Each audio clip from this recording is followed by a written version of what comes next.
I wish we lived in a world where money was not the thing that determined how much treatment our child got, right?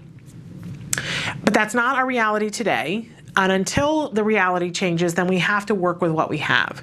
So first thing that we want to do is think to ourselves, okay, how am I going to get this done? And all week long, I've been hearing from you guys when we talk about things, sometimes you guys are getting down about the fact that you don't have the money to be able to do the things that you want to do. I have an appreciation for that, like nobody's business.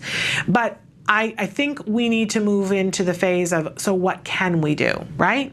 So today I'm calling it Funding 101. We're going to go back to the basics because every Friday we talk about this little snippet and this little snippet. And if you've missed all of them together, let's go back to basics for just a second and see if we can't problem solve for someone or something. So first of all, if you're here in the United States, because I realize we have people who watch us in 103 countries, but let's start with insurance, because if there is even a possibility that you have insurance that will cover this, that's the easiest route. And it's not easy, right? But it's the easiest. Let's be clear about that. So if you live anywhere in the United States and you have any kind of insurance, health insurance, then let's see if that can be tapped first. I cannot tell you how many people I talk to on a monthly basis who think that they don't have insurance coverage when in fact right now they do. Imagine how horrified you will be if you discover 3 years from now that you had coverage today and you weren't using it. And yes, the coverages, depending on the state, are in different amounts, but I don't think there's a single state, and I don't want to misspeak, but I'm pretty sure that there's not a single state that the insurance coverage is for less than $30,000 for the year. Now, is $30,000 going to be enough? Maybe not, but let's get started, right? Because there's ways of supplementing, and we'll talk about that. I'm not advocating getting half the job done, not at all. But if you have $30,000 paid for, that's that much less that you don't have to worry about getting to the rest of it, okay? So tap the insurance first. That's primary first thing to do if it's even a possibility. Now, if you live outside of the United States, that's not going to be where you start. If you live in the United States and you have no known health coverage, just do me a favor and make sure that your state doesn't pay for it even without insurance. Because, for instance, in the state of California, even if you don't have insurance, there is a funding source who will pay for it. So if you have insurance, I want you to start by talking to your insurance, but realize that that may not be the only thing that you can do. If you are close enough to an ABA provider, you will want to add, and if you know that there's an ABA provider that you want to work with, because you've gone to your local support group, and everyone should do this. Go to your local support group and say, how are the rest of you paying for this? Just ask the question. How are the rest of you paying for this? You will hear an assortment of different things from people. But there might be somebody in the group who says, well, this organization pays for it here. And then you know, okay. But while you're there saying, how do you pay for this, and who do you use for ABA? Who would you recommend using for ABA? And make sure that you hear from more than one person, right? That you want to hear from 6, 7, 8, 9, 10 people about what their thoughts and feelings are. Because one person's opinion, yeah, they may not like the same things that you like, right? But if you hear from 7 people, oh, this Joe's ABA service here is phenomenal, and Candace's ABA service we didn't like and they didn't get things done, and you hear from 7 people, you need to check out Joe's first, at the very least, right? Okay. Now, and then you call Joe's and you say, hey, I would like to start ABA and I have insurance, but I don't know if it covers ABA. If Joe's ABA service is at all on the ball, they will be able to help you. They will be able to call your insurance company for you. They will know what questions to ask because this is not their first rodeo. They've already dealt with the insurance company with 5 other families in your neighborhood. And so you can put them, and they want your business. for lack of a better word, and they're in the business of helping children. They want to help children. You may call Joe's and they may say, we have a waiting list. But even if they do, if they're a good ABA provider, they're going to say to you, but here's the question you ask your insurance company. Here's what the rules are here in this state. There'll be a wealth of information. So you call Joe's ABA service. There's no such thing as Joe's ABA service. You get that, right? But in any case, ask the local support group, how are you guys paying for this, and who's the person to call? And if you have insurance, you call them. If you don't have insurance and they're saying to you, well, locally, this is the organization that does funding, then you know who to call next, right? And you can also call Joe's and say, is there any way that you can help me to get funding from this source? Because often they know how to negotiate that as well. You want to start because that's big funding right there. They fund people on a regular basis, especially, now the insurance thing. 6 months ago, we were telling you, be patient because there's things being figured out. Even now, it's ever so much better. But ask those important questions. Now, let's say that you go to your local support group and you say, how do you guys fund this? And 5 people write back and say, well, we sold our home. And we borrowed from my cousin Bill, and it's all this private that you can't tap. Then what do you do? Or let's say that you're in a country where, there is ABA, but it's all private funded. And there's no funding sources whatsoever, and you've verified this with your local support group, and you can see no actual funding source. So you're looking at funding an ABA program yourself. Before you sell your house, there are a whole bunch of places that you can write to get grants for a whole bunch of different things.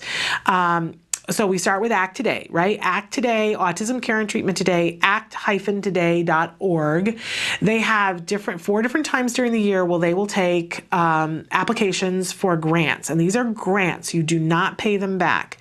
They do not fund, they don't just hand you the money. You have to ask for something specific. So if you ask, for instance, for an iPad, then you tell them why you want the iPad, and then they will give you the iPad, or I think in some circumstances they give a check to a vendor to give you an iPad. If you are looking for assessments that your child already has to have a diagnosis of autism, but if you need the more extensive assessments to know where they need to start with ABA, they will fund that for you. So if your pediatrician said it's autism, but you don't know where to start with your child, you can ask for an assessment. You can ask they have fundings for safety equipment like fences and trackers if your child does elopement. You can ask for ABA, but they don't give grants that are, I think the highest number that they give, and don't quote me, but we can ask Nancy when she's here next week, I think the highest that they've ever given is $5,000 to one child. And that's not going to get you very far with ABA, right?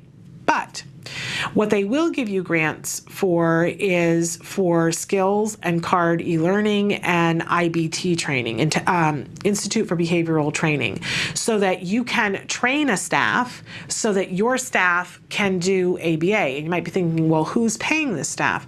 There are lots of people all over the world who have gotten volunteers. It's not crazy. Walk with me for just a second. There are organizations everywhere that are in the business of just doing nice things in the community, where that is their entire directive. Things like the Elks and the Knights of Columbus and the Zonta clubs and the Soroptimists, and how about every sorority and every fraternity, in order to have a charter to be on a campus and to have a sorority or fraternity, they must have a mission statement of something that they do that helps the community in some way. We all think of sororities and fraternities in other terms, but the reality is they don't get to keep their charter on a campus unless they are doing some sort of outreach to help. Whenever you're near a college campus, you have a wealth of resources, because there are psychology clubs and psychology groups, and there are young people who are wanting to do internships to prepare them for jobs down the road. Well, there is no better field to have job security in than ABA and working with the autism population, because as the economy shrinks and jobs are going away, the number of kids who have autism continues to grow. So there's great job security, and there are tons of people who are wanting experience and training in how to work with children on the spectrum. So you're offering them the training and saying, but in exchange for the training, you have to give me this many hours of, for a year, I need for you to work for me for 10 hours, and then I'm going to write you beautiful letters of recommendation. And before you leave, when the year is over, you're going to help me train the next generation. And if it sounds far-fetched, I want you to know that people are doing this. People have made this work for 30 years. People have been doing this. And if you think that's a little too scary for you, that you go, oh, that's too much for me, is there anything in the middle? There absolutely is. And it's something called a workshop that you can, we talked today about BCBAs, you can have, if you say, okay, I've taken a grant for $5,000, so I've got $5,000 that is what's going to pay the BCBA this year to be able to design my program and to monitor what's happening and to help me put this program together. You can absolutely do that. And by the way, there's a lot more organizations than ACT Today who give grants to families for different things. We shared a resource a couple of weeks ago, italk.org, ITAA, 2 A's, LK.org, and they have something called Tuesday's Treasures. I just love this, where every Tuesday they post a new funding source. And you want to look at them because they're all different, and they will specify different things that you can go there and look. And maybe there's one organization that they just fund iPads, and that's all they fund. Well, you know what? Great. Go to that organization and get your iPad, because that's $300 to $600 that you can spend on training somewhere else, right? Get all the funding you can. Be a funding pig. And saying, Shannon said I could. Go everywhere to get, so if you see, okay, that's where I'm going to get my iPad. And then there are other places where you can get grants for different things. Some of the different things that we talk about here a lot on the show, there's the United Health Children's Fund, and you do not have to have United Healthcare, but they give $5,000 grants, one-time $5,000 grants for things that have been medically shown to be effective. So you can get $5,000 to go towards ABA. Hey, it adds up, right? You can get towards your medical testing if you need medical testing for biomedical stuff. So getting all the tests done. By the way, if you're just looking for biomedical help, there's all kinds of organizations that will help you to do that. If you've never done any biomedical help, you can go to Generation Rescue and you can apply for a grant through them. They take grants all the time now, but there are very specific criteria. The family has to make under a certain amount of money, and you have to have not been able to, they want people who are brand new to biomedical. And they'll give you a mentor, and they'll hook you up with a doctor, and they will, for a year, pay for pretty much everything. You want to check that out on their website. But there are funding sources. It's like the puzzle. You got to put this piece together and this piece. It's a lot of work. It's a lot of work. But it is worth it. And there are ways to put it all together. I was back at the workshop. Okay. So if you want to have a BCBA and you're going to train your own staff, and you're going to decide, some people hire their staff and they pay them. And some people pay them a little bit, and other people, I will tell you that the vast majority of the workshops that I hear about, it is not a paid staff. They're volunteers. We've shown on the show before Maddie. And Maddie is a little girl in the Midwest who, her family was trying to put together an ABA program completely on their own. And they trained and were trying to train their entire church, who said, we will get behind you. We want to make a difference in your life and in your child's life. Think about that. Think about all the churches. And there are a lot of churches that have outreach for children, and they have outreaches for children with disabilities. So ask around, right? There are people who want to help. But what they did in Maddie's case, when they saw skills and they saw CARD learning, that was the way they used the skills curriculum. They did the CARD learning.